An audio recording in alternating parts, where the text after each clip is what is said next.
اعوذ باللہ من الشیطان الرجیم بسم اللہ الرحمن الرحیم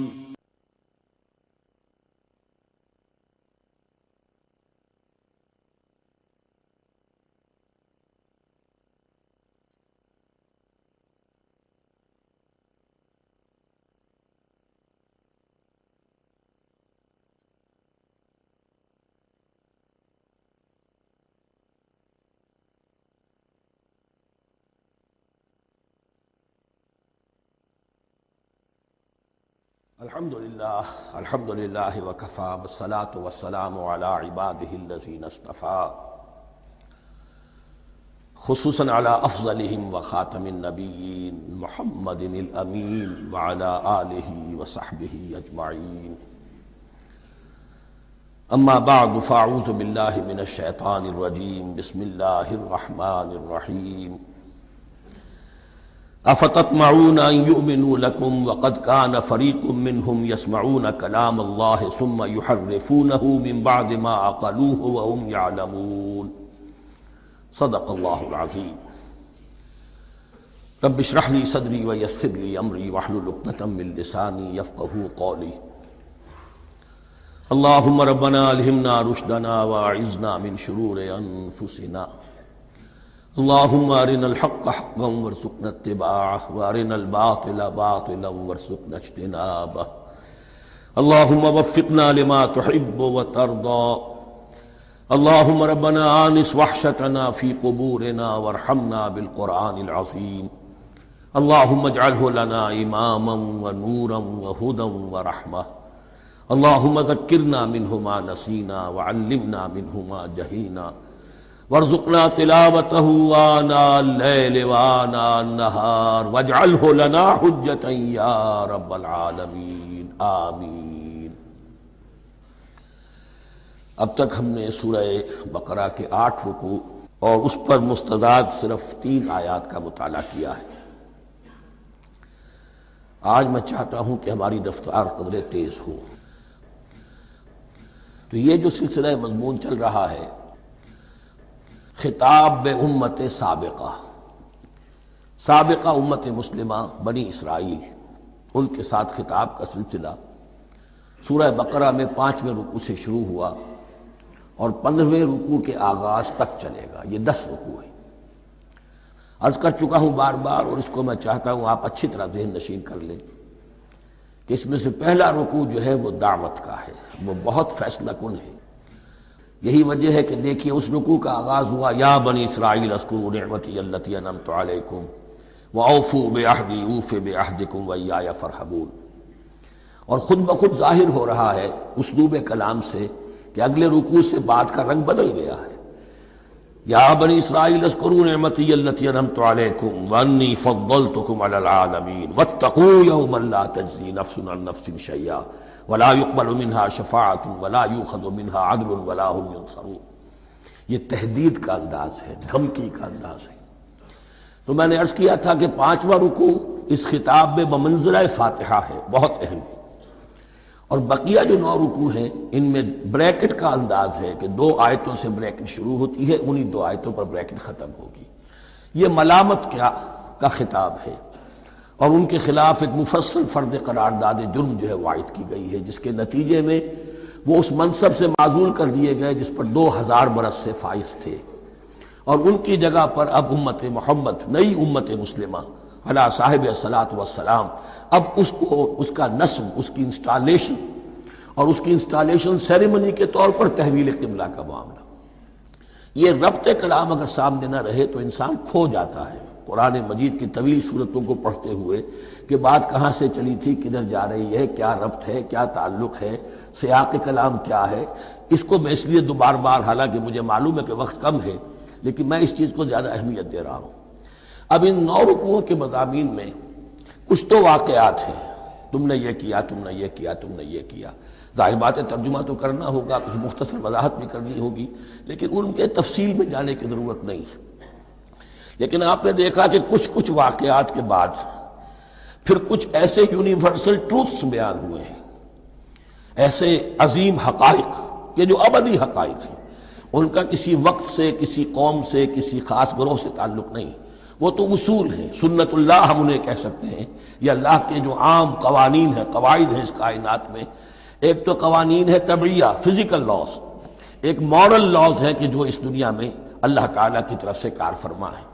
تو جہاں وہ مورل لاز آتے ہیں جنہیں آپ کہا کرتے تھے جب بچپن میں کہانی پڑھی اور کہانی کے بعد لکھا اس کا مورل لیسن کیا ہے، اس کہانی سے سبق کیا حاصل ہوا، تو تھوڑے تھوڑے وقفے کے بعد وہ آیات آتی ہیں کہ جو اس گویا کہ اس سلسلہ کلام کے اندر یہ انتہائی اہمیت کی حامل ہے، اس لیے کہ وہ یونیورسل اہمیت کی حامل ہیں، اور ان میں در حقیقت ایک رہنمائی پوشیدہ ہے موجودہ امت مسلمہ کے لیے۔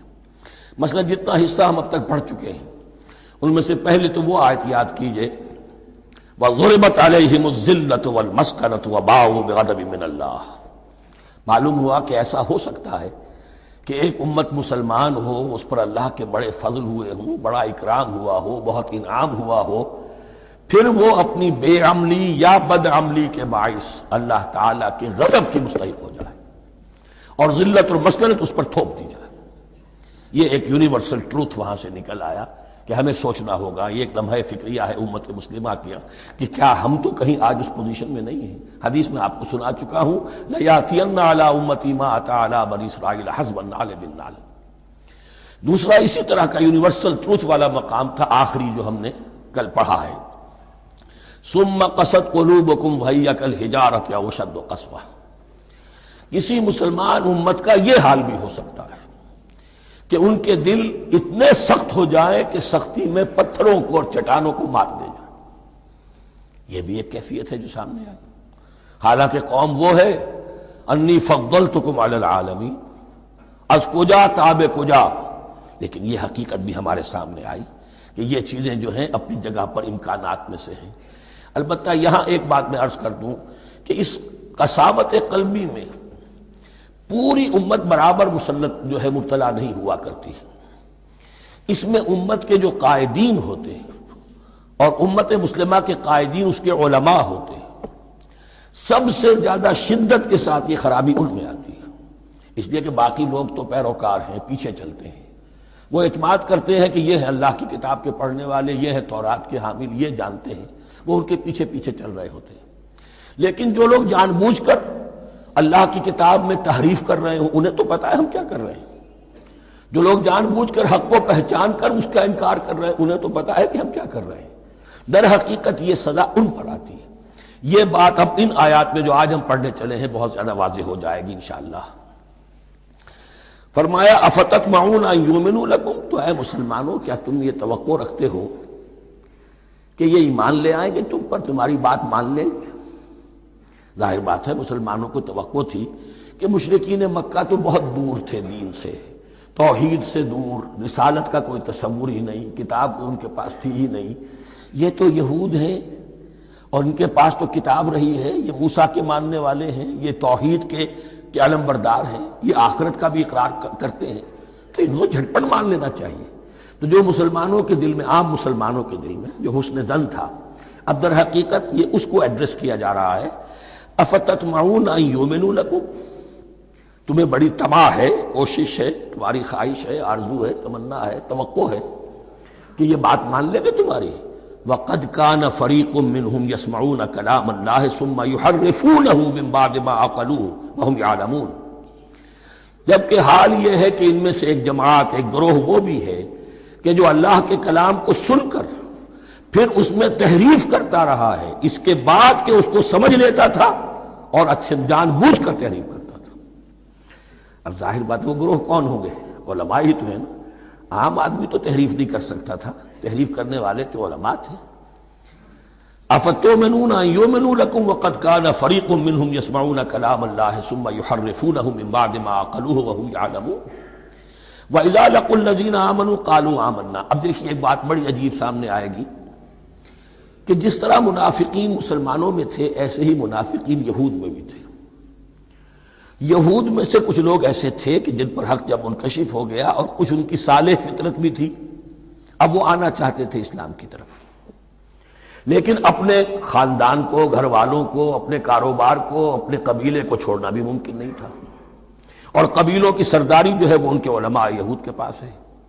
تو دل ان کے کچھ صاف ساتھ آ چکے تھے اہل ایمان کے، اور جب وہ اہل ایمان سے ملتے تھے تو کبھی کبھی باتیں بھی بتاتے، ہاں یہ بات جو محمد کہہ رہے ہیں یہ تورات میں لکھی ہوئی تھی، واقعی یہ بات یوں ہی تھی۔ اب اس کے بعد جب وہ جاتے تھے اپنے شیاطین کے پاس، وہی شیاطین ان کے علماء، ان کے بڑے سرکردہ لوگ، تو وہ جا کر انہیں ڈانٹ ڈپٹ کرتے تھے، بے وقوفو یہ کیا کر رہے ہو، تم یہ بات بتا رہے ہو انہیں تاکہ اللہ کے ہاں جا کر وہ تم پر حجت قائم کرے کہ انہیں پتا تھا اور پھر بھی انہوں نے نہیں مانا۔ اب یہ ان کا آپس کا مکالمہ ہو رہا ہے۔ وَإِذَا لَقُوا الَّذِينَ آمَنُوا قَالُوا آمَنَّا، اور ان میں سے کچھ لوگ ہیں کہ جب ملتے ہیں اہل ایمان سے تو وہ کہتے ہیں ہم ایمان لے آئے۔ وَإِذَا خَلَا بَعْضُهُمْ إِلَىٰ بَعْضٍ، اور جب وہ خلوت میں ہوتے ہیں ایک دوسرے کے ساتھ، قالوا وہ کہتے ہیں اتحدثونہم، کیا تم بتا رہے ہو ان کو، بما فتح اللہ علیکم، وہ باتیں جو اللہ نے کھولی ہیں تم پر، لیحاجوکم بہ عند ربکم، کہ وہ تم پر حجت قائم کریں تمہارے رب کے پاس، کہ اللہ اس نے مانا تھا کہ ہاں تورات میں یہ ہے، تو تم ذرا عقل سے کام لو اور یہ حقیقتیں جو تورات کے ذریعے سے ہمیں معلوم ہے ان مسلمانوں کو مت بتاؤ۔ اس پر اللہ کا تبصرہ کیا ہے، افلا تعقلون، یہ تو ابھی انہی کا قول ختم ہوا کہ کیا تم عقل نہیں ہے کہ تم ایسا بے وقوفی کا کام کر رہے ہو۔ اولا یعلمون، یہ تبصرہ اللہ کا، تو کیا یہ لوگ نہیں جانتے، ان اللہ یعلم ما یسرون وما یعلنون، کہ اللہ تو جانتا ہے وہ سب کچھ بھی جو وہ چھپاتے ہیں اور وہ سب کچھ بھی جسے وہ ظاہر کرتے ہیں۔ تو چاہے یہ باتیں مسلمانوں کو بتاؤ نہ بتاؤ، اللہ کی طرف سے تو محاسبہ ہو ہی جانا ہے، لہذا یہ بھی ان کی ناسمجھی کی دلیل ہے۔ اب آ رہی ہے وہ اصل اہم بات جو میں نے آج ابتدا میں بیان کر دی تھی، وَمِنْهُمْ أُمِّيُّونَ، ان میں سے بھی ایک طبقہ تو ہے ان پڑھ لوگوں کا۔ اب دیکھیے امی اصل میں تو ایک طرح سے کہنا چاہیے کہ مشرکین عرب کے لیے لفظ ہے قرآن مجید میں، کیوں؟ ان کے اندر پڑھنے لکھنے کا رواج بھی نہیں تھا، کوئی آسمانی کتاب بھی ان کے پاس نہیں تھی۔ لیکن اب یہود کے بارے میں کہا جا رہا ہے، جیسے آج مسلمان ہیں کہ اکثر و بیشتر مسلمان تو جاہل ہیں، چاہے پی ایچ ڈی کیا ہوا ہو، پی ایچ ڈی تو فزکس میں کیا ہوا ہے، قرآن کی الف بیتیں نہیں آتی، دین کے جو ہیں مبادی تک سے ناواقف ہیں، بہت پڑھے لکھے، اس کو ہمارے بعد لوگ کہتے ہیں پڑھے لکھے جاہل۔ آج کی عظیم اکثریت مسلمانوں کے پڑھے لکھے مسلمانوں کی وہ پڑھے لکھے جاہلوں پر مشتمل ہے، اس میں شامل کر لیجئے ہماری اکثریت جو ہے ہی بغیر پڑھی لکھی۔ تو اب انہیں کیا پتا، وہ تو سارا اعتماد کریں گے علماء پر، کوئی بریلوی ہیں بریلوی علماء پر اعتماد کریں گے، کوئی دیوبندی ہے وہ دیوبندی علماء پر اعتماد کریں گے، کوئی اہل حدیث ہے وہ اہل حدیث علماء پر اعتماد کریں گے۔ منہم امیون، اب امیون کا سہارا کیا ہوتا ہے، منہم امیون لا یعلمون الکتاب الا امانیہ، وہ کتاب سے تو واقف نہیں ہوتے، اپنی کچھ خواہشات ہیں کہ جن کو جانتے ہیں۔ یہ خواہشات بعد میں کھل جائے گا، یہ خواہشات کیا ہیں، ہم تو اسرائیلی ہیں، ہم تو اللہ کے محبوب ہیں، ہم تو امت محمد میں ہیں، ہماری تو شفاعت ہو ہی جائے گی، یہ امانی ہے، تلک امانیہم، اور ہمیں تو جہنم میں داخل کیا بھی تو تھوڑے سے عرصے کے لیے، ہمیں نکال لیا جائے گا، یہ امانی ہے۔ تو ان کے پاس تو یہ تو ان امانی، امنیہ کہتے ہیں خواہش، امانی اس کی جمع ہے، یہ اپنی خواہشات، انگریزی کا لفظ صحیح تعبیر کرے گا وشفل تھنکنگ، یہ اپنی اس وشفل تھنکنگ کے سہارے جی رہے ہیں، علم ان کے پاس ہے ہی نہیں۔ وَإِنْهُمْ إِلَّا يَظُنُّونَ، اور وہ نہیں کچھ کر رہے مگر ظن و تخمین، گمان ہے، ان کے اپنے من گھڑت خیالات ہیں۔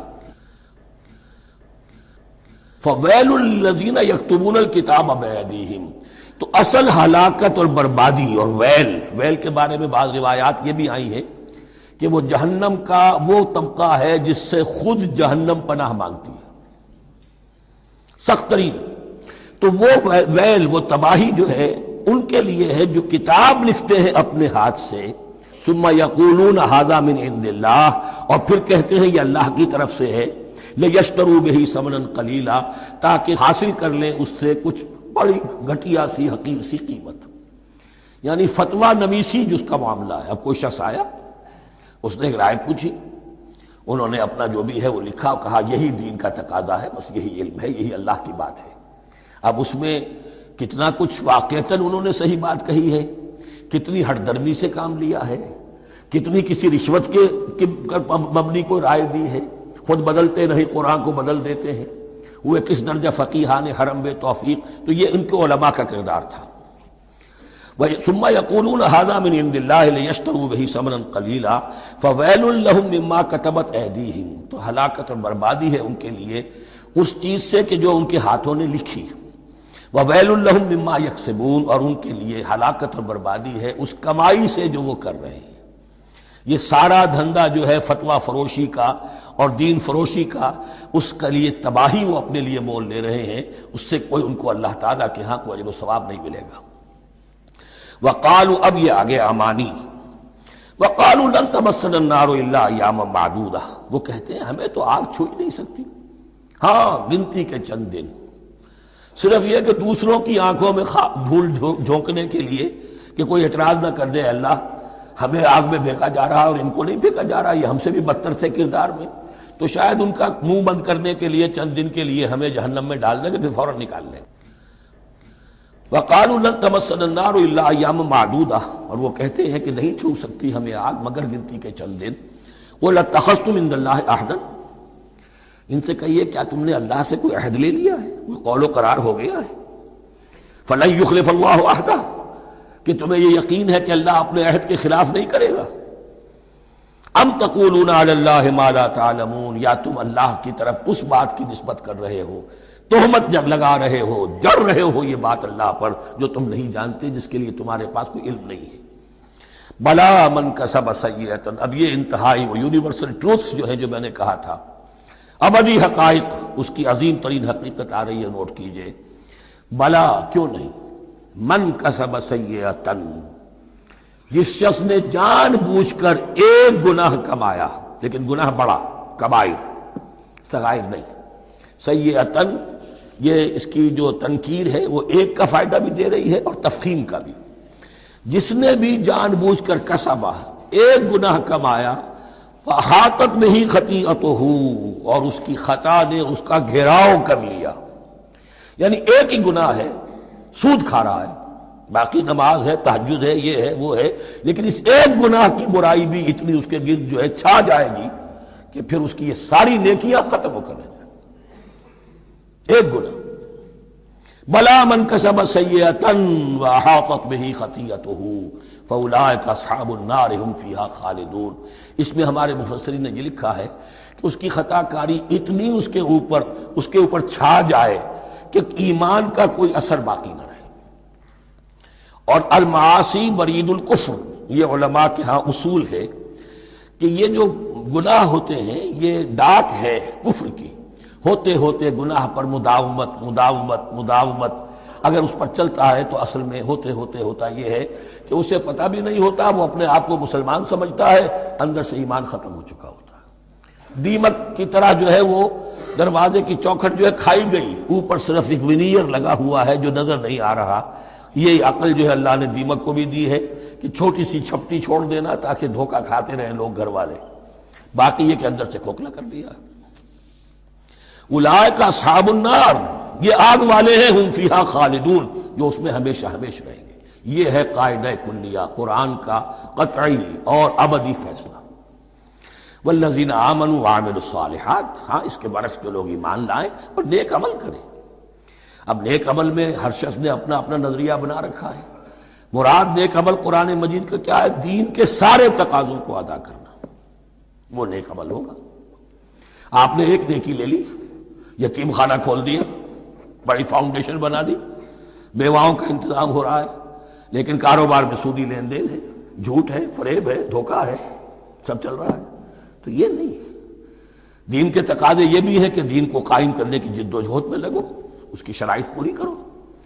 تو فرمایا والذین آمنوا وعملوا الصالحات اولئک اصحاب الجنہ ہم فیہا خالدون، وہ ہیں جنت والے اور وہ اس میں ہمیشہ ہمیشہ رہیں گے۔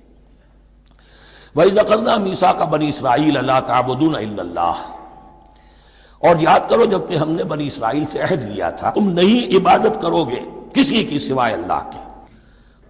وَبِالْوَالِدَيْنِ إِحْسَانًا، اور اس کے ساتھ دوسرا حکم، اور یہ اہم مقام ہے کہ اللہ کے حق کے فوراً بعد والدین کے حق کا ذکر قرآن مجید میں 4 مقامات پر آیا، ان میں سے ایک مقام یہ ہے وبالوالدین احسانا، والدین کے ساتھ نیک سلوک کرو گے، وذی القربیٰ اور قرابت داروں کے ساتھ بھی، والیتامى اور یتیموں کے ساتھ بھی، والمساکین اور محتاجوں کے لیے بھی، وقولوا للناس حسنا اور لوگوں سے اچھی بات کہو، اچھی بات کہو، صحیح بات کہو، امر بالمعروف کرتے رہو، نیکی کی دعوت دیتے رہو، وَأَقِيمُوا الصَّلَاةَ وَآتُوا الزَّكَاةَ اور نماز قائم کرو، قبائل قائم رکھو اور زکوٰۃ ادا کرو گے، یہ گویا کہ معاہدہ ہو رہا ہے۔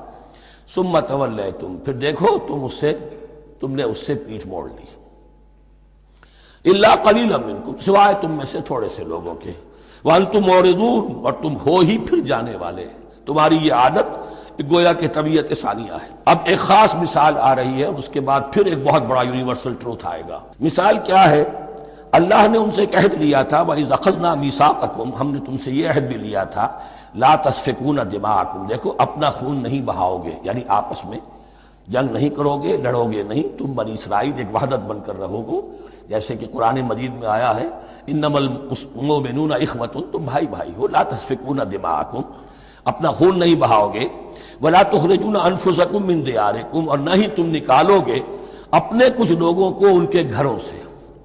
اب یہاں مجھے وضاحت کرنی پڑے گی ورنہ بات سمجھ میں نہیں آئے گی کہ جب حضرت یوشع ابن نون کی سرکردگی میں بنی اسرائیل نے فلسطین کو فتح کرنا شروع کیا اور سب سے پہلے جیریکو فتح کیا گیا شہر، اس کے بعد جب سارا فلسطین فتح کر لیا تو انہوں نے ایک مرکزی حکومت قائم نہیں کی، 12 قبیلوں نے 12 حکومتیں بنا لی، جیسے 12 چشمے تھے پانی کے ویسی 12 حکومتیں۔ اب ظاہر بات ہے جہاں 12 حکومتیں ہوں گی تو وہ طوائف الملوکی جس کو کہتے ہیں، آپس کی کھٹ پٹ ہوتی تھی، جنگیں ہوتی تھی، پھر ان میں سے ایک دوسرے پر حملہ کر کے وہاں کے لوگوں کو نکال باہر کرتے تھے، بھاگنے پر مجبور کر دیتے تھے، تو یہ تھی ان کی کیفیت۔ لیکن اس کے بعد پھر جب وہ لوگ چلے گئے کہیں کفار کے ملک میں چلے گئے، اب کفار میں جو ہے ان کو لا کر اور ان کے سامنے ان کے ہاں بیچنا چاہا، چونکہ غلام بن گئے وہاں جا کر یا انہوں نے غلام بنا لیا، تو اب فدیہ دے کر چھڑا رہے ہیں کہ ہمیں حکم دیا گیا ہے کہ جو بھی تمہارا اسرائیلی بھائی ہو اس کو فدیہ دے کر چھڑا لو اگر کہیں وہ اسیر ہو جائے۔ تو ایک حکم کو تو مانا نہیں اور دوسرے پر عمل ہو رہا ہے۔ حکم تو یہ تھا کہ آپس میں خون ریزی کرو ہی نہیں، وہ اس حکم کو تو توڑ دیا، لیکن بڑے متقیانہ انداز میں اب جو اس وقت اس کی وجہ سے جو غلام بن گئے یا اسیر ہو گئے اب ان کو چھڑوا رہے کہ اللہ کا حکم ہے، شریعت کا حکم ہے۔ یہ ہے وہ تضاد جو مسلمان امتوں کے اندر ہو جاتا ہے، اس پر آئے گا وہ یونیورسل ٹروتھ۔ وَإِذْ أَخَذْنَا مِيثَاقَكُمْ لَا يَسْتَسْفِكُونَ دِمَاءَكُمْ جب یاد کرو جب کہ ہم نے تم سے عہد لیا تھا کہ تم اپنا خون نہیں بہاؤ گے، وَلَا تُخْرِجُونَ أَنفُسَكُم مِّن دِيَارِكُمْ اور نہ ہی تم اپنے آپ کو اپنے لوگوں کو ان کے گھروں سے نکالو گے، ثُمَّ أَقْرَرْتُمْ وَأَنْتُمْ تَشْهَدُونَ پھر تم نے اقرار کیا تھا اس عہد کو اور قول و قرار کو مان لیا تھا پورے شعور کے ساتھ، تشہدون مانتے ہوئے، ثُمَّ أَنْتُمْ هَؤُلَاءِ پھر تم وہی ہو، تم ہی ہو وہ تو تقتلون انفسکم اپنے ہی لوگوں کو قتل بھی کرتے ہو، وتخرجون فریقا منکم من دیارہم اور اپنے ہی لوگوں میں سے کچھ لوگوں کو ان کے گھروں سے باہر نکالتے ہو، تظاہرون علیہم بالاسم والعدوان ان پر چڑھائی کرتے ہو گناہ کے ساتھ بھی اور زیادتی کے ساتھ بھی، وَإِن یاتوکم اسارا اور اگر وہ قیدی بن کر تمہارے پاس آتے ہیں تفادوہم تو اب تم ان کا فدیہ دے کر انہیں چھڑاتے ہو، وَهُوَ مُحَرَّمٌ عَلَيْكُمْ إِخْرَاجُهُمْ حالانکہ ان کا تو نکالنا ہی تم پر حرام کیا گیا تھا۔ اب یہ واقعہ آپ نے پڑھ لیا، سمجھ لیا، اب دیکھیے اس سے جو سبق ہے، مورل لیسن ہے جو ابدی ہے، أَفَتُؤْمِنُونَ بِبَعْضِ الْكِتَابِ وَتَكْفُرُونَ بِبَعْضٍ تو کیا تم ہماری شریعت کے ایک حصے کو مانتے ہو اور ایک کو نہیں مانتے ہو؟ اب دیکھیے یہ الفاظ اب ہوں گے تعویل عام، جہاں کہیں بھی یہ طرز عمل ہوگا تو یہ آیت اس کو کور کرے گی۔ افتؤمنون ببعض الکتاب وتکفرون ببعض تو کیا تم مانتے ہو ہماری کتاب کے ایک حصے کو اور ایک کو نہیں مانتے؟ فما جزاء من یفعل ذلک منکم تو نہیں ہے کوئی سزا اس کی جو یہ حرکت کرے تم میں سے، الا خزی فی الحیات الدنیا سوائے اس کے کہ دنیا کی زندگی میں رسوائی ہو، ذلت ہو، ویوم القیامہ اور قیامت کے دن یردون الی اشد العذاب وہ لوٹا دیے جائیں شدید ترین عذاب میں، وما اللہ بغافل عما تعملون اور اللہ تعالیٰ غافل نہیں ہے اس سے جو تم کر رہے ہو۔ آج امت مسلمہ پر 100% یہ آیت منطبق ہو رہی، پورے دین پر چلنے کو تیار نہیں۔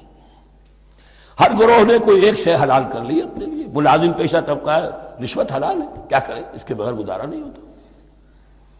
کاروباری طبقہ ہے، سود کیا کرے، اس کے بغیر تو یہ کاروبار چلتا نہیں۔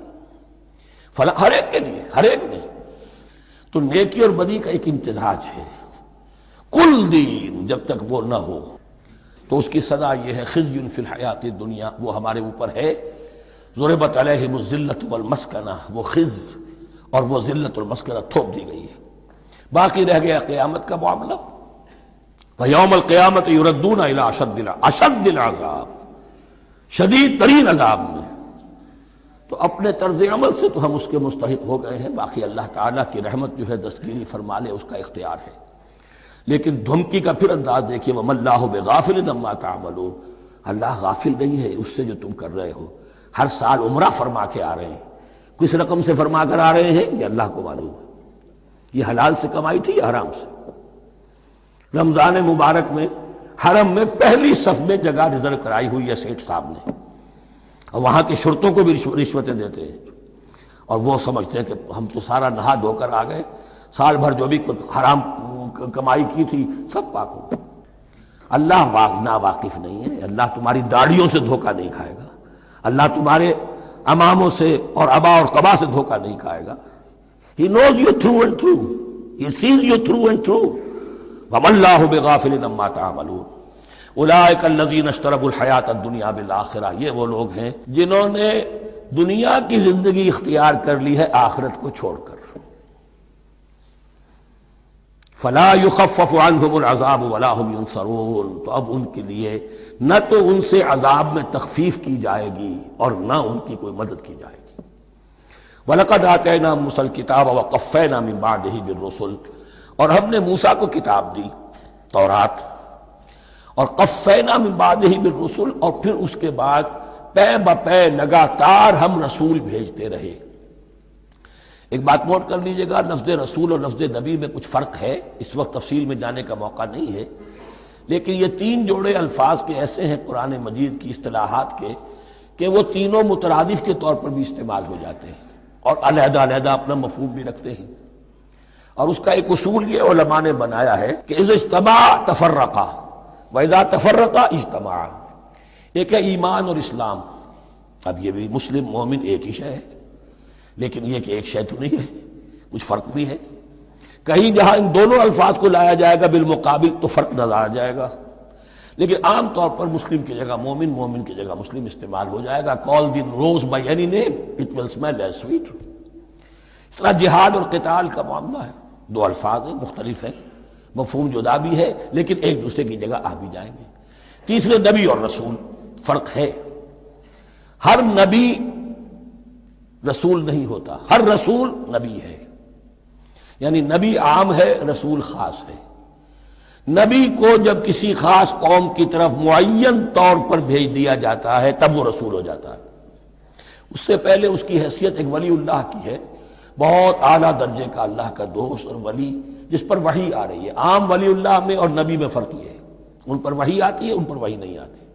لیکن اس نبی کو اگر اب آپ بھیج دیں گے کہ جاؤ اذهب الى فرعون، اب وہ رسول ہو گئے، جاؤ اب مدین کی طرف، الى مدین اخاہم شعیبا، اب رسول ہو گئے۔ تو یہ فرق ہے نبی اور رسول کا۔ جیسے آپ کے ہاں سی ایس پی کاڈر ہے، اب وہ ڈی سی بھی لگ سکتا ہے، کہیں وہ جوائنٹ سیکرٹری لگا ہوا ہے، کہیں ناپسندیدہ آدمی ہے تو او ایس ڈی لگایا ہوا ہے کہیں، لیکن اس کا کاڈر برقرار رہے گا، سی ایس پی تو ہے۔ اسی اعتبار سے ہر نبی ہر حال میں نبی ہے، لیکن اس کو اضافی کیفیت ملتی ہے رسول کی۔ اور ایک بات یہ نوٹ کر لیجئے، نبیوں کو قتل بھی کیا گیا ہے، رسول قتل نہیں ہو سکتے۔ اللہ کا فیصلہ یہ ہے کہ لَأَغْلِبَنَّ أَنَا وَرُسُلِي، میں اور میرے رسول تو غالب آ کر رہیں گے۔ جب بھی کسی قوم نے کسی رسول کی جان لینے کی کوشش کی ہے، اس قوم کو برباد کر دیا گیا اور رسول اور اس کے ساتھیوں کو بچا لیا گیا۔ یہ معاملہ ہوا ہے اللہ کا تمام رسولوں کے ساتھ، نبیوں کے ساتھ نہیں۔ حضرت یحییٰ نبی تھے، قتل کر دیے گئے۔ حضرت عیسیٰ رسول تھے، قتل نہیں کیے جا سکتے تھے، ان کو زندہ آسمان پر اٹھا لیا گیا۔ اب وہی دوبارہ آئیں گے۔ تو رسول جو ہے وہ قتل نہیں ہوتا. اور اسی اعتبار سے حضور کی بڑی گہری تمنا تھی لَوَدِدتُّ أَنْ أُقْتَلَ فِي سَبِيلِ اللَّهِ ثُمَّ أُحْيَا ثُمَّ أُقْتَلَ ثُمَّ أُحْيَا. میری بڑی خواہش ہے میں اللہ کی راہ میں قتل ہو جاؤں، پھر زندہ کیا جاؤں، پھر قتل کیا جاؤں، پھر اللہ کی راہ میں پھر زندہ کیا جاؤں، پھر قتل کیا جاؤں. لیکن اللہ نے یہ خواہش آپ کی پوری نہیں کی، اس لیے کہ آپ اللہ کے رسول تھے. اب یہاں نوٹ کیجئے گا، یہاں لفظ رسول تو آ گیا ہے لیکن یہ نبی کے معنی میں ہے. قَفَّيْنَا مِن بَعْدِهِ بِالرُّسُلِ، اس لیے کہ رسول حضرت موسیٰ کے بعد حضرت عیسیٰ ہی ہے. درمیان میں پروفٹس ہیں، یہ prophets of the Old Testament, یہ انبیاء ہیں لیکن ان کے لیے لفظ رسول آ گیا ہے. وَآتَيْنَا عِيسَى ابْنَ مَرْيَمَ الْبَيِّنَاتِ وَأَيَّدْنَاهُ بِرُوحِ الْقُدُسِ، اور ہم نے عیسیٰ کو بڑی واضح نشانیاں دیں. حصی معجزات جتنے حضرت مسیح کو دیے گئے ہیں ویسے اور کسی نبی کو نہیں دیے گئے.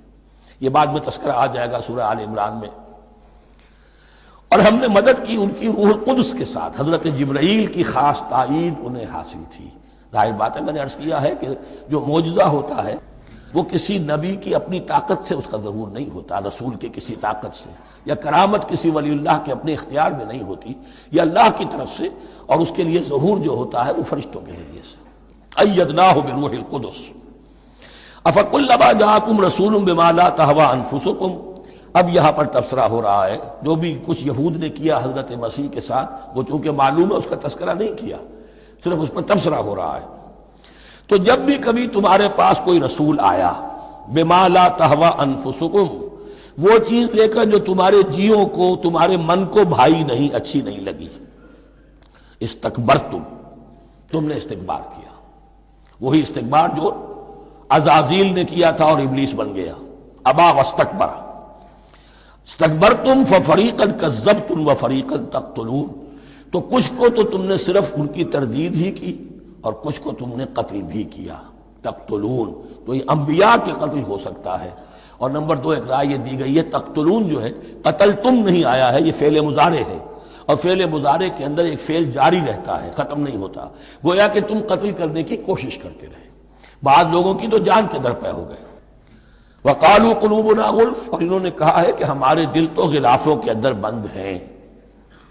یہ اس کو ملائیے پہلی آیت جو آج ہم نے پڑھی ہے، افتطمعون ان یؤمنوا لکم.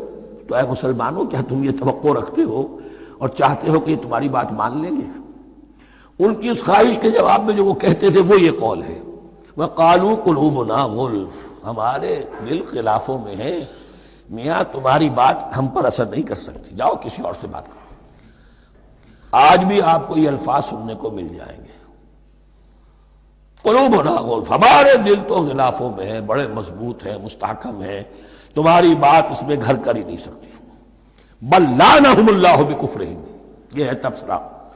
جس کو یہ کہہ رہے ہیں کہ ہمارے دل محفوظ ہیں اور غلافوں میں ہیں، حقیقت میں تو ان پر لعنت ہو چکی ہے اللہ کی طرف سے ان کے کفر کی وجہ سے. فقلیلا ما یؤمنون، تو واقعتاً اب کم ہی ہوں گے ان میں سے جو ایمان لائیں گے. ولما جاءہم کتاب من اللہ مصدق لما معہم، اب یہاں پر ذکر ہو رہا ہے خود حضور صلی اللہ علیہ وسلم کا. اور جب آ گئی ان کے پاس کتاب اللہ کے پاس سے، یعنی یہ قرآن، مصدق لما معہم، جو اس کی تصدیق کرتے ہوئے آیا جو ان کے پاس ہے. میں اس کی وضاحت کر چکا ہوں. قرآن ایک طرف تصدیق کرتا ہے تورات اور انجیل کی، اور دوسری طرف وہ مصداق بن کر آیا ہے تورات اور انجیل کی پیشن گوئیوں کا. وَكَانُوا مِن قَبْلُ يَسْتَفْتِحُونَ عَلَى الَّذِينَ كَفَرُوا، اور ان کا حال یہ تھا کہ وہ آخری کتاب اور آخری نبی کے حوالے اور واسطے سے اللہ تعالیٰ سے فتح کی دعائیں کیا کرتے تھے کافروں کے خلاف. ہوتا کیا تھا کہ یہ 3 قبیلے مدینے میں آ گئے کہ جو یہودی تھے، بنو قینقاع، بنو نذیر اور بنو قریظہ. اسی میں وہاں رہتے تھے اوس اور خزرج جو یمن سے آئے تھے، اصل عربی قبائل تھے. پھر آس پاس کے قبائل بھی تھے، وہ سب کے سب امیین میں سے تھے، ان کے پاس نہ کوئی کتاب، نہ کوئی شریعت، نہ کسی نبوت سے آگاہ. اب ان کے آپس میں جب لڑائیاں ہوتی تھیں اور یہ مار کھاتے تھے، سرمایہ دار تھے، دولت والے تھے، عام طور پر بزدل تھے، لہذا جب بھی کبھی مقابلہ ہوتا تھا مار کھاتے تھے.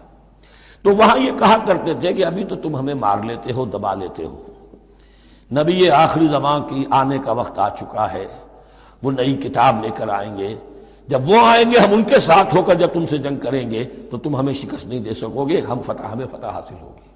اور دعا کیا کرتے تھے اللہ اس نبی آخر الزمان کا ظہور جلد ہو تاکہ اس کے واسطے سے اور اس کے ذریعے سے اس کے صدقے ہمیں فتح مل سکے. یہ دعائیں تھیں. چونکہ خزرج اور اوس کے لوگوں نے ان کی یہ دعائیں سنی ہوئی تھیں. یہی وجہ ہے کہ حج میں سن 11 نبوی کے حج میں یا سن 10 نبوی کے حج میں جب وہاں پر 6 آدمیوں سے حضور نے بات کی جو خزرج کے تھے سب کے سب، انہوں نے کلنکھیوں سے ایک دوسرے کو دیکھا، معلوم ہوتا ہے یہ وہی نبی ہے جن کا ذکر یہ یہودی کرتے ہیں. تو اس سے پہلے کہ وہ ایمان لائے تم ایمان لے آؤ. گویا کہ وہ علم بالواسطہ طور پر جو انہیں پہنچا تھا وہ ان کے لیے کتنا بڑا سرمایہ بن گیا، ان کی نجات کا ذریعہ بن گیا. اور وہ علم جو ان کے پاس تھا تعصب کی وجہ سے اور تکبر کی وجہ سے وہ اسی طرح رہ گئے. فَذَهَبَ اللَّهُ بِنُورِهِمْ وَتَرَكَهُمْ فِي ظُلُمَاتٍ لَا يُبْصِرُونَ صُمٌّ بُكْمٌ عُمْيٌ فَهُمْ لَا يَرْجِعُونَ. وَلَمَّا جَاءَهُمْ كِتَابٌ مِّنْ عِندِ اللَّهِ مُصَدِّقٌ لِّمَا مَعَهُمْ وَكَانُوا مِن قَبْلُ يَسْتَفْتِحُونَ عَلَى الَّذِينَ كَفَرُوا فَلَمَّا جَاءَهُم مَّا عَرَفُوا كَفَرُوا. تو جب ان کے پاس آ گئے وہ چیز جسے انہوں نے پہچان لیا پھر انہوں نے کفر کیا. فَلَعْنَةُ اللَّهِ عَلَى الْكَافِرِينَ. تو اللہ کی لعنت ہے ایسے کافروں پر. بِئْسَ مَا اشْتَرَوْا بِهِ أَنفُسَهُمْ أَن يَكْفُرُوا بِمَا أَنزَلَ اللَّهُ بَغْيًا أَن يُنَزِّلَ اللَّهُ مِن فَضْلِهِ عَلَى مَن يَشَاءُ مِنْ عِبَادِهِ. بہت بری شے ہے جس کے عوض کہ انہوں نے اپنی جانوں کو فروخت کر دیا. یعنی دنیا کا حقیر سا نفع، یہاں کی حقیر سی مسندیں، یہاں کا جو بھی چودراہٹیں ہیں، جو بھی ان کی حیثیت ہے، صرف اس کا قربانی دینے کو تیار نہیں. یہی تو سبب ہے، اس کی وجہ سے کفر کر رہے ہیں پہچان کر. تو بری ہے وہ شے جس کے لیے انہوں نے اپنے آپ کو بیچ دیا. ان یکفروا کہ وہ کفر کر رہے ہیں اس وجہ سے بما انزل اللہ بغیاً جو اللہ نے نازل فرمایا ہے. اور کفر کیوں کر رہے ہیں؟ اس زدم زدہ میں ان ینزل اللہ من فضلہ علی من یشاء من عبادہ کہ اللہ تعالیٰ نے نازل کر دیا ہے اپنے اس فضل میں سے اپنے بندوں میں سے جس پر چاہا. وہ اس امید میں تھے کہ وہ اسرائیلی ہی ہوگا. جب 1400 برس تک نبوت ہمارے پاس رہی، اب فترت کا زمانہ ہے، 600 برس گزر گئے، اب آخری نبی آنا ہے. ان کو گمان یہ تھا وہ ہم میں سے ہی ہوگا. یہاں یہ ہوا کہ یہ رحمت اللہ کی اور یہ فضل جو ہے بنی اسماعیل پر ہو گیا. اس کی وجہ سے زدم زدہ بغین، اس بغین کے لفظ کو اچھی طرح نوٹ کر لیجئے. یہ اختلاف جو ہوتا ہے دین میں اس کا اصل سبب یہ بغین کا لفظ آئے گا بار بار قرآن مجید میں. یہ بغین کیا ہے؟ جس سے عہد حاضر کے ایک خاص جو مکتب فکر ہے سائیکالوجی کا، ایڈلر کا، اس میں یہ قرار دیا گیا ہے کہ انسان کے جو موٹیوز ہیں، جو اس کا انسٹنکٹس ہیں، ان میں ایک بہت پاورفل موٹیو جو ہے to dominate, urge to dominate. میں اس کی بات کیوں مانوں، یہ کیوں نہ میری مانے، یہ ڈومینیشن. تو بغیہ کے معنی بھی ہے حد سے بڑھنا، تجاوز کرنا. تو وہ اپنی حد سے بڑھ کر دوسروں کے اوپر روب گانٹھنے کے لیے یہ سارا انہوں نے کیا اس وجہ سے کہ بنی اسماعیل کے ایک شخص محمد صلی اللہ علیہ وسلم پر اللہ تعالیٰ نے یہ رحمت نازل فرما دی. فباؤوا بغضب علی غضب. تو وہ لوٹے غضب پر غضب لے کر، یعنی تہ بر تہ غضب ہے ان پر اللہ تعالیٰ کا. وَلِلْكَافِرِينَ عَذَابٌ مُّهِينٌ. اور ایسے کافروں کے لیے اہانت آمیز، مہین اہانت سے بنا ہے، اہانت آمیز عذاب ہے. وَإِذَا قِيلَ لَهُمْ آمِنُوا بِمَا أَنزَلَ اللَّهُ. اور جب ان سے کہا جاتا ہے ایمان لاؤ اس پر جو اللہ نے نازل فرمایا، قَالُوا نُؤْمِنُ بِمَا أُنزِلَ عَلَيْنَا. ہم ایمان رکھتے ہیں اس پر جو ہم پر نازل ہوا. وَيَكْفُرُونَ بِمَا وَرَاهُ. اور وہ کفر کر رہے ہیں جو اس کے پیچھے ہے. انہوں نے انجیل کا کفر کیا، حضرت مسیح کو نہیں مانا. انہوں نے محمد کا کفر کیا ہے صلی اللہ علیہ وسلم، اور قرآن کو نہیں مانا. وَهُوَ الْحَقُّ مُصَدِّقًا لِمَا مَعَهُمْ. اور وہ کفر کر رہے ہیں حالانکہ وہ حق ہے، سچ ہے، درست ہے، اور تصدیق کرتے ہوئے آیا ہے اس کی جو ان کے پاس ہے. قل، اے نبی ان سے کہیے، فَلِمَ تَقْتُلُونَ أَنبِيَاءَ اللَّهِ. یہاں وہ لفظ واضح ہو گیا. تو پھر کیوں تم قتل کرتے رہے ہو اللہ کے نبیوں کو من قبل، اس سے پہلے. ایسے ہی حق پرست ہو، ایسے ہی جو کچھ تم پر نازل کیا گیا اس پر ایمان رکھنے والے ہو، تو تم نے نبیوں کو کیوں قتل کیا؟ تم نے زکریا کو کیوں قتل کیا علیہ الصلوۃ والسلام؟ تم نے یحییٰ کو کیوں قتل کیا علیہ الصلوۃ والسلام؟ تمہارے تو ہاتھ جو ہے نبیوں کے خون سے آلودہ ہے. فَلِمَ تَقْتُلُونَ أَنبِيَاءَ اللَّهِ مِن قَبْلِ إِن كُنتُم مُؤْمِنِينَ، اگر واقعتاً تم ایمان والے ہو. وَلَقَدْ جَاءَكُم مُوسَىٰ بِالْبَيِّنَاتِ، تمہارے پاس موسیٰ آئے تھے کھلی تعلیمات لے کر، واضح معجزے لے کر. ثُمَّ اتَّخَذْتُمُ الْعِجْلَ مِن بَعْدِهِ، پھر تم نے اس کے بعد اس کی غیر حاضری میں بچڑے کو اپنا معبود بنا لیا. وَأَنْتُمْ ظَالِمُونَ، اور تم ظالم ہو. وَإِذْ أَخَذْنَا مِيثَاقَكُمْ وَرَفَعْنَا فَوْقَكُمُ الطُّورَ، یاد کرو جب کہ ہم نے تم سے عہد لیا تھا اور تمہارے اوپر کوہ طور کو معلق کر دیا تھا. خُذُوا مَا آتَيْنَاكُمْ بِقُوَّةٍ، پکڑو اس کو مضبوطی کے ساتھ جو ہم نے تمہیں دیا ہے. وَاسْمَعُوا، اور سنو. قَالُوا سَمِعْنَا وَعَصَيْنَا، انہوں نے کہا ہم نے سنا اور نافرمانی کی. یہ ان کی ایک اور بیماری تھی، الفاظ کو ذرا سا چکر دے کر ایسے پڑھنا کہ مفہوم جو ہے بالکل بدل جائے. کوئی اعتراض کہے تو کہے گا کوئی شخص کہ اپنے کانوں کا جا کے میل نکلوائیے، میں نے تو اطعنا کہا تھا، آپ کو عصینا سننے میں آ گیا. لیکن وہ اپنے لوگ جو ہوتے تھے ان کے منافقوں کے، اور آپس میں جو ہوتے تھے وہی منافق اس وقت حضرت موسیٰ کے ساتھ کردار تو ایک ہی رہا ہمیشہ سے. اس کردار کے لوگ جو ہیں یہ حرکتیں کرتے تھے، اور پھر ان سے سرزنش کی جاتی کہ بھائی ہم نے تو کہا تھا سمعنا واطعنا، آپ کے اپنی سماعت میں کوئی خلل ہوگا. قالوا سمعنا وعصینا، ہم نے سنا اور ہم نے رد کیا، نافرمانی کی. وَأُشْرِبُوا فِي قُلُوبِهِمُ الْعِجْلَ بِكُفْرِهِمْ، اور ان کے اس کفر کی پاداش میں یا کفران نعمت کی سزا کے طور پر ان کے دلوں میں بچھڑے کی محبت اور تقدس جو ہے وہ پلا دیا گیا. قُلْ بِئْسَ مَا يَأْمُرُكُم بِهِ إِيمَانُكُمْ إِن كُنتُم مُّؤْمِنِينَ، کہیے ان سے بری ہیں یہ باتیں، برا ہے وہ جس کا کہ حکم دے رہا ہے تمہیں تمہارا ایمان کے ساتھ یہ حرکتیں. ان کنتم مومنین، اگر تم مومن ہو تو کیا ایمان کے ساتھ یہ حرکتیں ممکن ہوتی ہیں؟ قل ان كانت لكم الدار الآخرة عند الله خالصة من دون الناس فتمنوا الموت ان كنتم صادقین. پھر یہ ایک یونیورسل ٹروتھ آ رہا ہے بہت اہم، اس کو کرتے ہوئے خود انٹروسپیکشن کی ضرورت ہے پڑھتے ہوئے. کیونکہ ان کا یہ خیال تھا نحن ابناء اللہ واحباؤہ، ہم تو اللہ کے بڑے چہیتے ہیں، بڑے لاڈلے ہیں، اولیاء ہیں، ہم پسندیدہ لوگ ہیں. We are the chosen people of the Lord, یہ ان کا کہنا جو ہے یہ تو ان کی بڑی کھلی بات ہے. اور ان کا کہنا ہے کہ آخرت کا گھر تو ہمارے لیے ہے ہی ہے، اٹھا لو. اب دیکھیے لٹمس ٹیسٹ ان کے سامنے رکھا جا رہا ہے، لیکن یہ لٹمس ٹیسٹ میرے اور آپ کے لیے بھی ہے. قل ان كانت لكم الدار الآخرة عند الله خالصة من دون الناس، اے نبی ان سے کہیے کہ اگر تمہارے لیے آخرت کا گھر اللہ کے پاس خالص کر لیا گیا ہے دوسرے لوگوں کو چھوڑ کر، یعنی تمہاری ریزرویشن ہو چکی ہے وہاں، تمہارے لیے تو جنت ہی جنت ہے. فتمنوا الموت ان کنتم صادقین، تو اگر تم سچے ہو تو تمہیں موت کی تمنا کرنی چاہیے، موت کی تمنا کرو. اگر اتنا ہی یقین ہے جنت میں داخل ہونے کا تو دنیا میں رہنا تم پر گراں ہونا چاہیے. یہاں کی تو بہت سی کلفتیں ہیں، بہت سی محنتیں ہیں، مشقتیں ہیں، کتنی کتنی کوفت اٹھانی پڑ جاتی ہے. یقین اگر ہو کہ آخرت ہے اور وہاں میرا مقام جنت میں ہے تو زندگی تو لائبلٹی معلوم ہونی چاہیے، ایسٹ معلوم نہیں ہونا چاہیے. پھر تو دنیا سجن نظر آنی چاہیے، جیسا کہ حدیث میں فرمایا گیا الدنیا سجن المومن و جنت الکافر، یعنی کم سے کم یہ کہ دنیا میں زیادہ رہنے کی آرزو تو نہ ہو،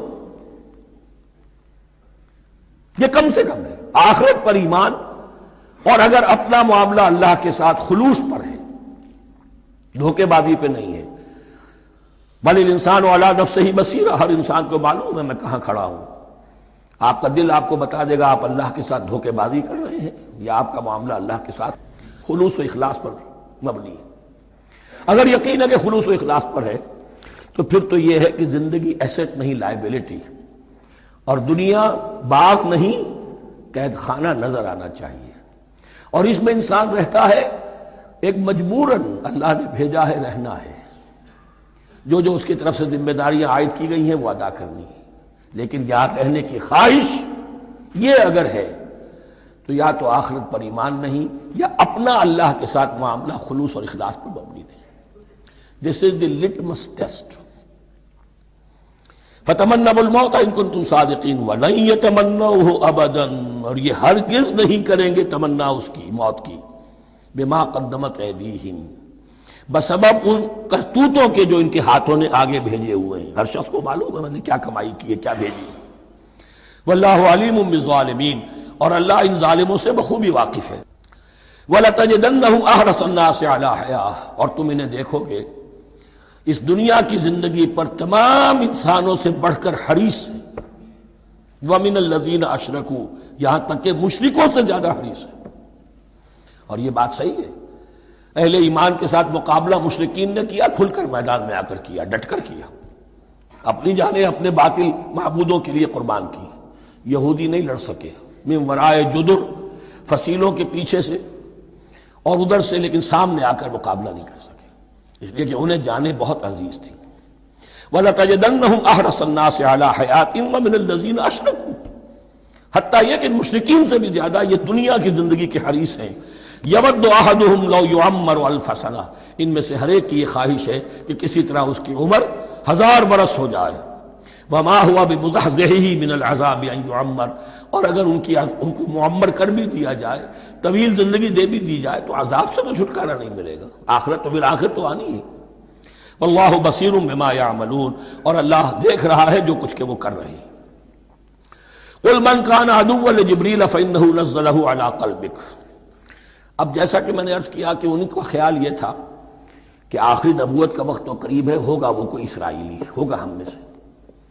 معاملہ ہو گیا تلپٹ، اللہ نے ان کی آزمائش اتنی بڑی کر لی کہ جنہیں حقیر سمجھتے تھے، بڑی امیین ہیں، ان پڑھ ہیں، نہ ان کے پاس کتاب، نہ کوئی شریعت، نہ کوئی قانون، نہ کوئی ضابطہ، کچھ بھی نہیں، اللہ نے ان میں سے ایک آدمی کو، ایک شخص کو چن لیا۔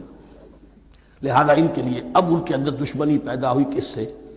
گالیاں دینے لگے حضرت جبرائیل کو، اس نے دشمنی کی ہے ہمارے ساتھ، آ تو رہا تھا پیغام ہم میں سے کسی کے لیے، لے گیا ادھر۔ اور یہ بات آپ کو شاید بڑی عجیب لگے، لیکن یہ کہ شیخ احمد سرہندی رحمۃ اللہ علیہ نے اپنے مکاتیب میں یہ لکھا ہے کہ اہل تشیع کا ایک فرقہ ایسا بھی رہا ہے، میں نہیں جانتا کہ آج بھی ہے یا نہیں ہے، جس کو غرابیہ کہتے تھے۔ غرابیہ، ان کا عقیدہ یہ تھا کہ حضرت محمد صلی اللہ علیہ وسلم اور حضرت علی رضی اللہ تعالی عنہ، ان کی ارواح بالکل ایک دوسرے کے ایسے مشابہ تھیں جیسے ایک کوا دوسرے کوے کے مشابہ ہوتا ہے، غراب کوے کو کہتے ہیں۔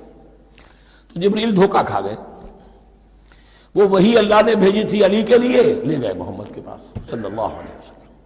تو یہ بات جو شیخ احمد سرہندی کی لکھی ہوئی غرابیہ فرقہ ان کا، مجھے یہ نہیں معلوم کہ اب بھی ہے یا نہیں، لیکن یہ بات یہود کے ہاں جو ہے وہ موجود تھی۔ اور بات جان لیجئے، لَيَأْتِيَنَّ عَلَىٰ أُمَّتِي مَا أَتَىٰ عَلَىٰ بَنِي إِسْرَائِيلَ حَزْوَ النَّعْلِ بِالنَّعْلِ، اس کی حقیقت اور سے اور منکشف ہوتی چلی جائے۔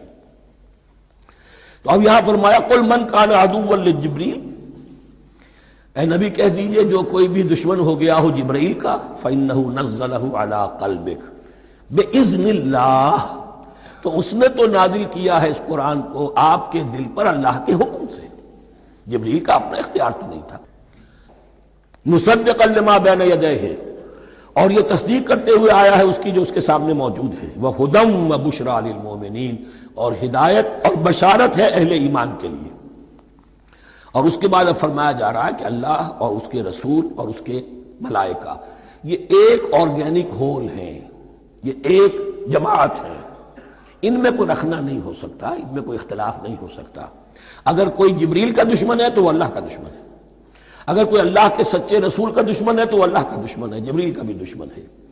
من کان عدوا للہ وملائکتہ ورسلہ وجبریل ومیکال فإن اللہ عدو للکافرین، تو کان کھول کر سن لو، جو کوئی بھی دشمن ہے اللہ کا اور اس کے فرشتوں کا اور اس کے رسولوں کا اور جبرائیل کا اور میکائیل کا، تو اللہ تعالیٰ کی طرف سے بھی اعلان ہے کہ اللہ ایسے کافروں کا دشمن ہے۔ وَلَقَدْ أَنزَلْنَا إِلَيْكَ آيَاتٍ بَيِّنَاتٍ، اور اے نبی ہم نے آپ کی طرف نازل کر دی ہیں روشن آیات۔ وَمَا يَكْفُرُ بِهَا إِلَّا الْفَاسِقُونَ، اور انکار نہیں کرتے ان کا مگر وہی کہ جو سرکش۔ وَمَا يُضِلُّ بِهِ إِلَّا الْفَاسِقِينَ، تیسرے رکوع میں جو سورہ بقرہ کے الفاظ آئے تھے۔ أَوَكُلَّمَا عَاهَدُوا عَهْدًا نَبَذَهُ فَرِيقٌ مِّنْهُمْ، تو جب بھی کبھی انہوں نے کوئی عہد کیا، اللہ سے میثاق کیا، اللہ کے رسولوں سے کوئی عہد کیا، نبذہ فریق منہم، ان میں سے ایک گروہ نے اس معاہدے کو پھینک دیا اٹھا کر۔ بل اکثرہم لا یؤمنون، بلکہ ان کی اکثریت جو ہے ایمان سے خالی ہے، جیسا کہ حال آج امت مسلمہ کا ہے۔ مسلمان ہیں، ایمان حقیقی، ایمان قلبی، یقین والا ایمان وہ کتنوں کو حاصل ہے؟ ڈھونڈ اب ان کو چراغ رخ زیبا لے کر۔ وَلَمَّا جَاءَهُمْ رَسُولٌ مِّنْ عِندِ اللَّهِ مُصَدِّقٌ لِّمَا مَعَهُمْ نَبَذَ فَرِيقٌ مِّنَ الَّذِينَ أُوتُوا الْكِتَابَ، پھر وہی بات، اور جب آئے ان کے پاس اللہ کی طرف سے ایک رسول یعنی محمد صلی اللہ علیہ وسلم، مصدق لما معہم، اور تصدیق کرتے ہوئے آئے ہیں اس کی جو ان کے پاس موجود ہے، ان کے ساتھ ہے، نبذ فریق من الذین اوتوا الکتاب کتاب اللہ وراء ظہورہم، ان کی ایک گروہ، ان کی ایک جماعت نے اللہ کی کتاب کو اپنی پیٹھوں کے پیچھے پھینک دیا، کانہم لا یعلمون، گویا کہ وہ جانتے ہی نہیں، انجانے سے ہو کر رہ گئے، نہیں ہمیں کچھ پتہ نہیں۔ ان کے عوام پوچھتے ہوں گے کیا یہ وہی نبی ہیں جن کا ذکر نہیں؟ کیا بولے، کوئی یقین سے نہیں کہہ سکتے، کچھ نہیں، ابھی دیکھیں گے، تیل دیکھو، تیل کی دھار دیکھو، کانہم لا یعلمون، جیسے انہیں علم نہیں۔ وَاتَّبَعُوا مَا تَتْلُو الشَّيَاطِينُ عَلَىٰ مُلْكِ سُلَيْمَانَ، اب ایک اور حقیقت نوٹ کیجئے، جب کسی مسلمان امت میں دین کی اصل حقیقت، اصل تعلیمات سے بہت پیدا ہوتا ہے تو رجحان کدھر ہو جاتا ہے؟ جادو، ٹونا، ٹوٹکا، تعویذ، عملیات، قرآن کی عملیات۔ قرآن اترا تھا کسی اور کے لیے، کام کے لیے، یہ اس کو ذریعہ بناتے ہیں دشمن کو زیر کرنے کے لیے۔ محبوب آپ کے قدموں میں آ کر گرے گا، عمل قرآنی ہے، اتنے 100 روپے کا آپ لے جائیے تو مل جائے گا۔ یہ دندے ہمارے ابھی چل رہے ہیں، خوب چلتے ہیں، اور میں سمجھتا ہوں کہ سب سے زیادہ فلرشنگ کاروبار جو ہے وہ اس طرح کا ہے۔ ہینگ لگے نہ پھٹکڑی، نہ آپ کو کوئی اس میں محنت کرنے کی ضرورت ہے، نہ اس کے اندر آپ کو انویسٹ کرنے کی ضرورت ہے، اور کاروبار چلتا۔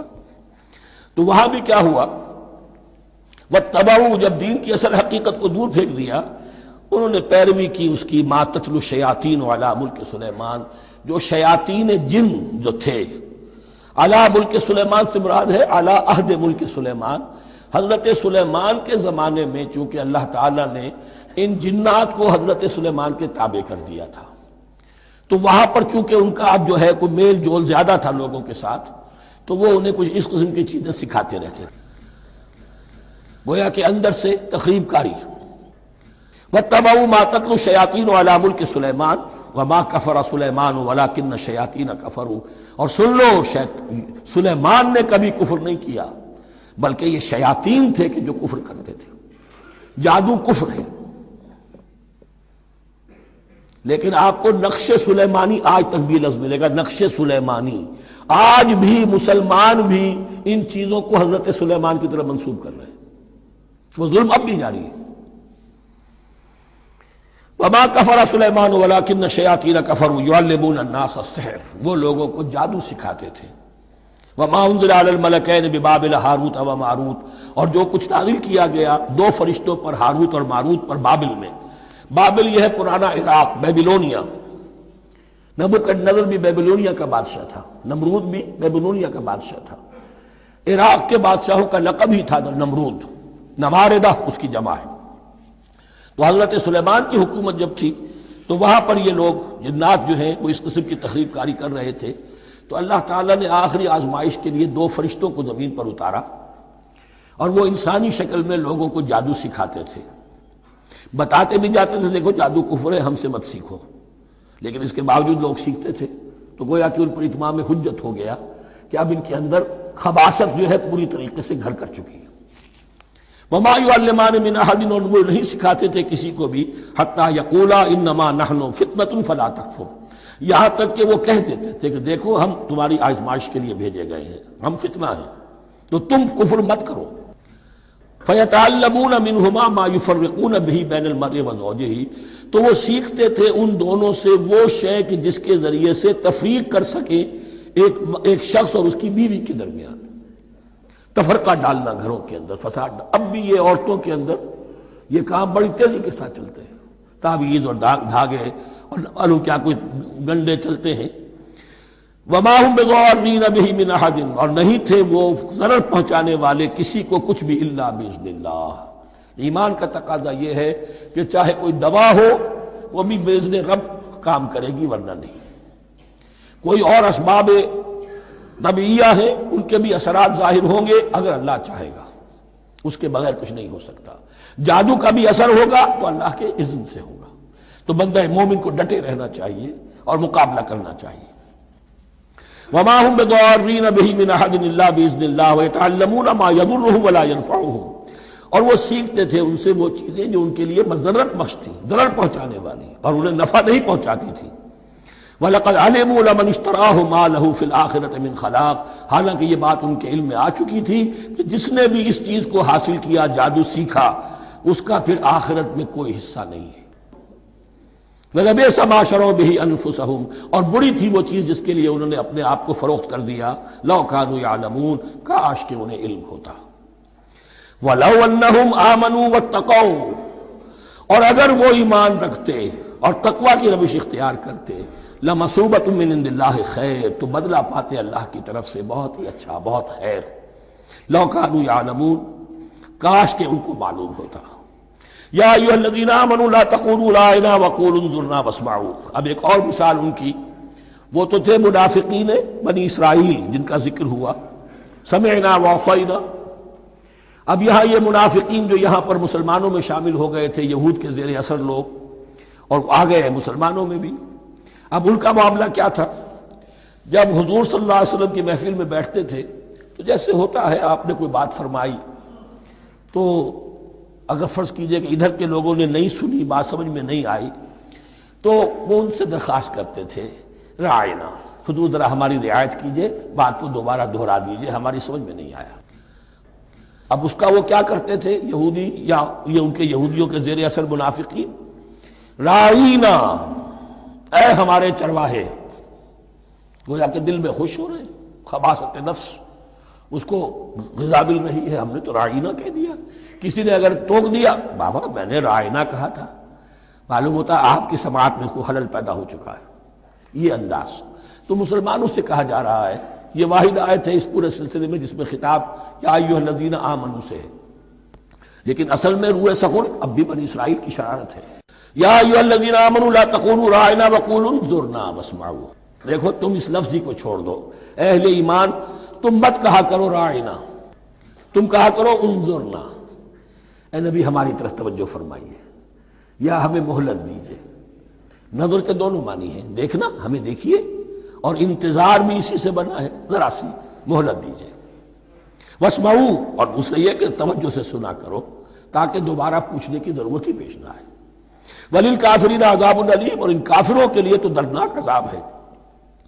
ما یود الذین کفروا من اہل الکتاب ولا المشرکین ان ینزل علیکم من خیر من ربکم، اور نہیں چاہتے وہ لوگ کہ جنہوں نے کفر کیا ہے اہل کتاب میں سے اور مشرکین میں سے بھی، کہ نازل ہو تم پر کوئی بھی خیر تمہارے رب کی طرف سے۔ یہ اہل کتاب بھی اور مشرکین مکہ بھی، یہ جل رہے ہیں حسد میں، حسد کی آگ میں، کہ یہ کلام پاک تمہیں کیوں دے دیا گیا، یہ آخری منصب نبوت کا جو ہے، خاتم النبیین، یہ منصب جو ہے یہ انہیں کیوں مل گیا؟ وہ نہیں چاہتے کہ کوئی بھی خیر اللہ کی طرف سے تمہیں ملے۔ واللہ یختص برحمتہ من یشاء، حالانکہ یہ اللہ کا پریروگیٹو ہے، اللہ کا فیصلہ ہے، اللہ خاص کر لیتا ہے اپنی رحمت کے لیے جس کو چاہے، یہ اس کا فیصلہ ہے۔ واللہ ذو الفضل العظیم، اور اللہ تعالیٰ بڑے فضل والا ہے۔ ما ننسخ من آیت او ننسها نأت بخیر منها او مثلها، ہم نہیں منسوخ کرتے کسی بھی آیت کو یا اسے بھلواتے۔ ایک تو ہے ننسخ، منسوخ کر دینا، ایک ہے حافظے سے ہی کسی کے محو کر دینا۔ ما ننسخ من آیت او ننسها نأت بخیر منها، تو ہم اس کی جگہ پر اس سے بہتر لے آتے ہیں، او مثلها، یا ویسی ہی لے آتے ہیں۔ الم تعلم ان اللہ علی کل شیء قدیر، کیا تم یہ نہیں جانتے کہ اللہ تعالیٰ ہر چیز پر قدرت رکھتا ہے، اسے ہر شے کا اختیار ہے۔ الم تعلم ان اللہ لہ ملک السماوات والارض، کیا تم نہیں جانتے کہ اللہ کے لیے ہی اختیار مطلق ہے، بادشاہی ہے آسمانوں اور زمین کی۔ وما لکم من دون اللہ من ولی ولا نصیر، اور نہیں ہے تمہارے لیے اللہ کے سوا کوئی بھی نہ ولی اور نہ مددگار۔ بارک اللہ لی ولکم فی القرآن العظیم ونفعنی وإیاکم بالآیات والذکر الحکیم۔